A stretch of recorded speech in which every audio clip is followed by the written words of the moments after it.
Volkswagen, a very simple word. It means people's car in German. Fallen asleep yet? Well, don't, because the product itself might be bland, but what's happening to it today isn't. Volkswagen over the last 20 years has realised that making ordinary, plodding, very pedestrian hatchbacks is not enough. So they've used their huge resources as the largest vehicle manufacturer in the world to buy luxury brands including Lamborghini and Bentley.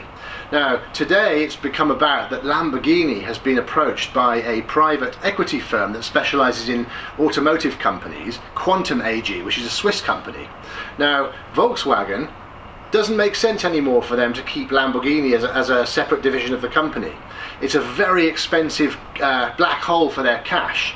It is not possible to modernise without huge investment, and you can see this. They're trying to keep up with all the other luxury car manufacturers. It's very expensive to do that. So where the value is in the brand. So perhaps that is what Quantum AG want. The brand has a very highbrow reputation. The vehicles themselves, maybe they're a question of style over substance.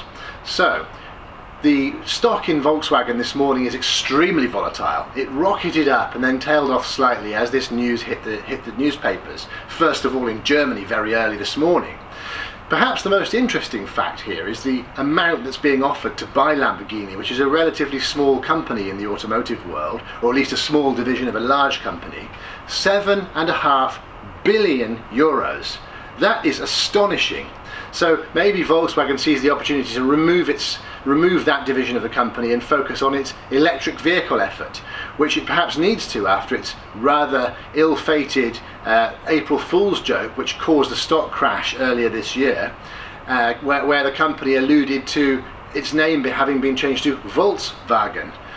You know, not a very funny joke, certainly not very funny when the result of that hit the boardroom. And even less funny when you consider Volkswagen's previous faux pas, which was to dupe customers by fitting a box to the exhaust catalytic converter to cheat the emissions system on the basis that their diesel engines were coughing out noxious gases, and the company wasn't able to engineer that out of them, so it fitted a device to cheat the system. Result, very poor PR disaster, share crash. So this morning there's a bit of volatility in what would otherwise be a vendor of extremely ordinary vehicles. Now there's an interesting fact.